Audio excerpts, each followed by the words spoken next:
All India Radio presents Morning News.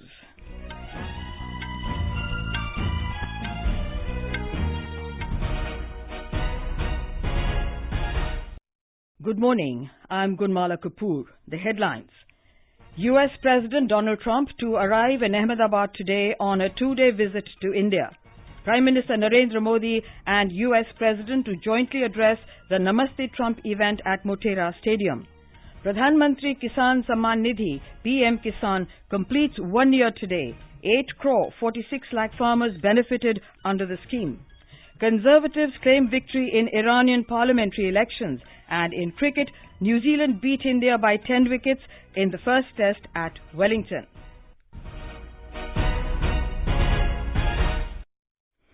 U.S. President Donald Trump will arrive in Ahmedabad today on a two-day visit to India. He will be accompanied by his wife Melania, daughter Ivanka, son-in-law Jared Kushner, and the top brass of his administration. In Ahmedabad, he will visit Sabarmati Ashram and take part in a road show with Prime Minister Narendra Modi. The two leaders will jointly address over 1 lakh people at the Namaste Trump event at Motera Cricket Stadium. A cultural extravaganza will be organized at the stadium during the Namaste Trump event. A report. The U.S. President, along with Mr. Modi, will participate in road shows on his way from the airport to Sabarmati Ashram and from there to the newly built Motera Stadium. Huge billboards of the two leaders and replicas of historic places in Gujarat have also been placed along the roads where people will greet the two leaders.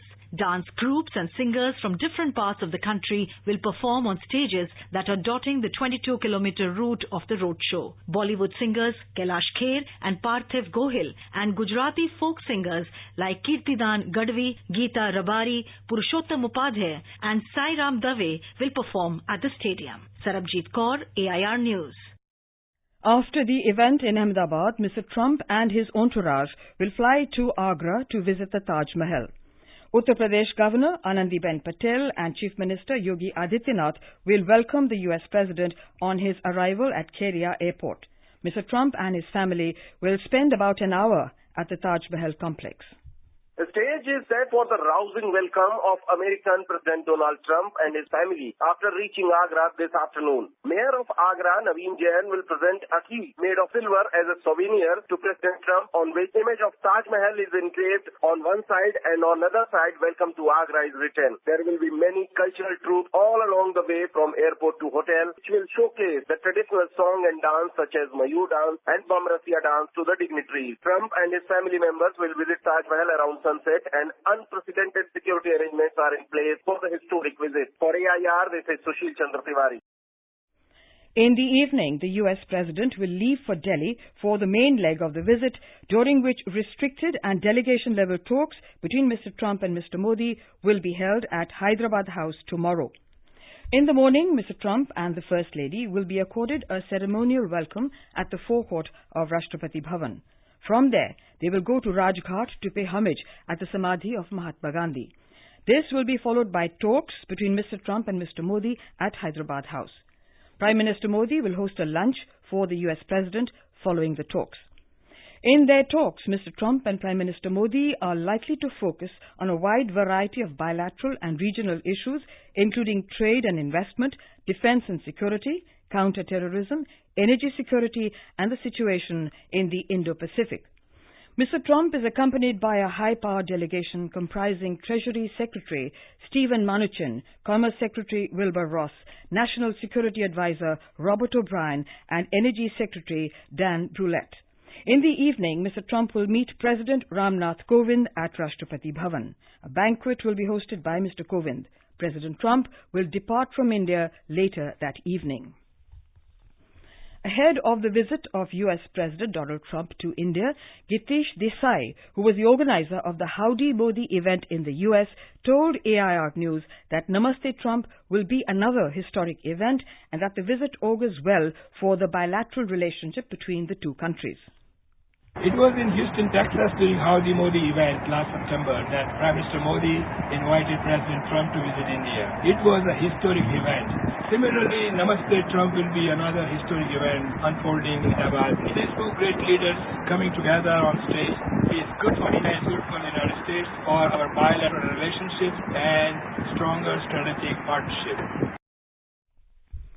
The excitement around U.S. President Donald Trump's visit to India is reaching a crescendo.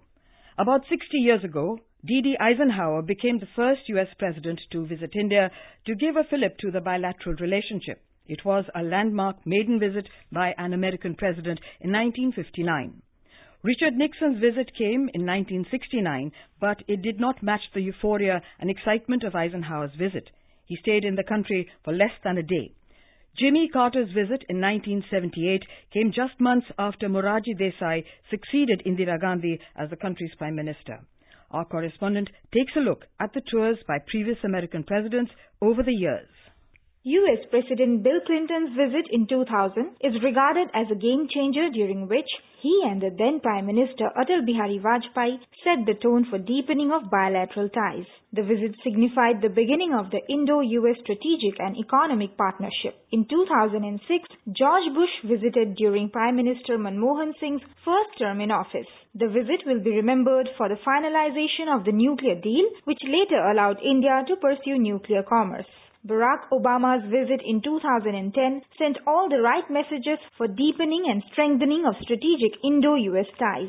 Mr. Obama expressed support for India's bid for a permanent seat in a reformed and expanded UN Security Council. In 2015, when Mr. Obama again visited along with First Lady Michelle, he became the first US president to visit the country twice while in office. Suparna Sethia, AIR News, Delhi. This is All India Radio giving you the news. For quick news updates round the clock, follow us on our Twitter handle at AIR News Alerts. And now, moving on to our series, Har Ek Kaam Desh Ke Naam. In this series, we take a look at the programs and policies of the government aimed at reaching out to the last mile of development and welfare of all. Today, we take a look at the PMKISAN Samman Nidhi PM-KISAN scheme. PM-KISAN completes 1 year today. Prime Minister Narendra Modi had launched the scheme on the 24th of February 2019 at Gorakhpur in Uttar Pradesh. Under the scheme, an amount of 6,000 rupees per year is transferred in 3 equal installments of 2,000 rupees in every 4 months directly into the bank accounts of the farmers. Launching the PM-KISAN scheme from Gorakhpur on this day, Prime Minister Narendra Modi had said that the scheme will help farmers in meeting their agricultural and domestic needs. अब किसानों को बीज खरीदने के लिए, खाद खरीदने के लिए, दवा खरीदने के लिए, बिजली का बिल भरने के लिए, खेती से जुड़ी ऐसी अनेक जरूरतों के लिए परेशान नहीं होना होगा। केंद्र सरकार हर साल जो 6,000 रुपये सीधे आपके बैंक खाते में ट्रांसफर करेगी। Our correspondent reports that over 8.46 crore farmers have been given the benefits of the scheme till the 20th of this month. Based on estimates of the Agriculture Census 2015-16, the total number of beneficiaries to be covered under the scheme is about 14 crore. The scheme initially provided income support to all small and marginal farmers' families having cultivable land up to 2 hectares. But later, it was expanded to cover all farmers' families irrespective of the size of their land holdings. Affluent farmers have been excluded from the scheme. Anand Kumar, AIR News, Delhi. The Atal Innovation Mission, the flagship initiative of Niti Aayog, has contributed immensely to promote innovation and entrepreneurship across the country. Talking to AIR News, Mission Director of Atal Innovation Mission, Ramanathan Ramanan, said that the objective of the mission is to create an innovative mindset among the young students to tap their entrepreneurial potential. एक ecosystem हम create करना चाहते हैं India में। Thinkers, engineer, scientist की कमी नहीं है और कभी नहीं थी, लेकिन इनको ये इकोसिस्टम अवेलेबल नहीं था। तो जब वो विदेश जाते थे तो उनको ये अपॉर्चुनिटी मिलता था और बड़े बड़े सीईओ बन गए हैं, बड़े इंडस्ट्रियलिस्ट बन गए हैं, लीडर्स बन गए हैं। और ये पोटेंशियल हम कैसे इंडिया में टैप करें, तो अटल इनोवेशन मिशन का यही मेन पर्पस है कि एक इनोवेटिव माइंडसेट क्रिएट करना हमारे यंग स्टूडेंट्स में, स्कूल्स में, यूनिवर्सिटीज में, इंडस्ट्री में, और एक इकोसिस्टम क्रिएट करना जहां उनका एंटरप्रेन्योरियल पोटेंशियल जो हो उसकी एक्सप्रेशन हो जाए। Moving on to our special series on the nationwide campaign Ek Bharat Shresth Bharat.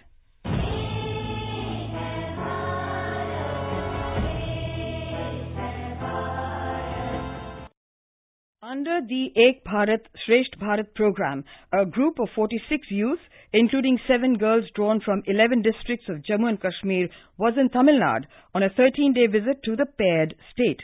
Let's hear more from our correspondent.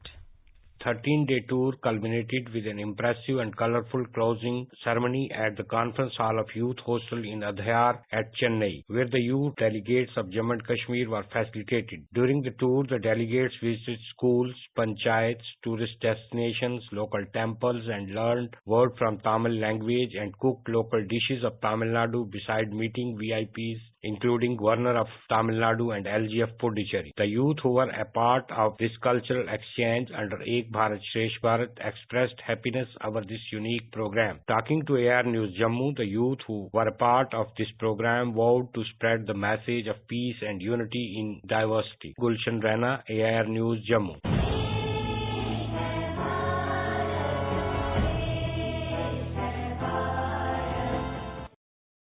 The External Affairs Ministry has said that some restrictions have been imposed on the export of certain medical equipment as these items are in short supply in India as well. Responding to a media query that India has prohibited the export of some medical items which are much needed in China, MEA spokesperson Ravish Kumar said the precautions are in accordance with the World Health Organization's advisory about the outbreak of the new coronavirus infection. Chinese President Xi Jinping has said that the novel coronavirus epidemic is his country's largest public health emergency since its founding. He said this at a meeting in Beijing on curbing the epidemic that has killed over 2,400 people. President Xi Jinping said the epidemic has the fastest transmission, the widest range of infection, and has been the most difficult to prevent and control. In Iran, the conservatives have claimed victory in a general election marked by the lowest turnout since the 1979 Islamic Revolution. The Interior Ministry announced results of 95% of the 208 constituencies in Friday's election. It declared the names of the winning candidates, but without specifying their political affiliations. Conservative candidates have secured at least 219 seats in the 290-strong parliament, also known as the Majlis. In cricket, India lost the first test match against New Zealand by 10 wickets at Basin Reserve in Wellington today. After conceding a huge lead of 183 runs, India were bundled out for a paltry 191 runs in their second innings. New Zealand scored the 9 runs required to win the match in just 10 balls to lead the 2-match series 1-0. The victory marks the 100th test win for New Zealand. And now for an overview of today's newspapers, it's over to Nishit Kumar. Thank you, Gunmala. U.S. President Donald Trump's arrival today on a historic visit to India is given top slot in all the papers this morning. Amongst the important issues to be discussed would be a proposal to cover infrastructure and development projects across the country and other regions called the Blue Dot Network to counter China's Belt and Road Initiative, reports the Indian Express. Hindustan Times reports that the centre is working on a two-pronged strategy to aid the crisis-ridden telecom industry by rationalizing taxes and levies for long-term sustenance of the sector and an immediate bailout package. A Times of India headline reads, J&K to get a new party. Splinter groups from the Congress, People's Democratic Party and the National Conference have come together to launch a regional outfit that will comprise PDP founder Muzaffar Hussain Beg and several others. And finally, the Indian Express reports that a mound in Sirsa could hold clues to the ancient 6th century BC city of Sarishika, which was famous and lay on the old route to Takshashila. And with that, it's back to you, Gunmala. Thank you, Nishit. And now, before we end the bulletin, the headlines once again. U.S. President Donald Trump to arrive in Ahmedabad today on a 2-day visit to India. Prime Minister Narendra Modi and U.S. President to jointly address the Namaste Trump event at Motera Stadium. Pradhan PMKISAN Samman Nidhi, PM-KISAN, completes 1 year today. 8 crore, 46 lakh farmers benefited under the scheme. Conservatives claim victory in Iranian Parliamentary elections. And in cricket, New Zealand beat India by 10 wickets in the first test at Wellington. And with that we end the morning news. Have a nice day.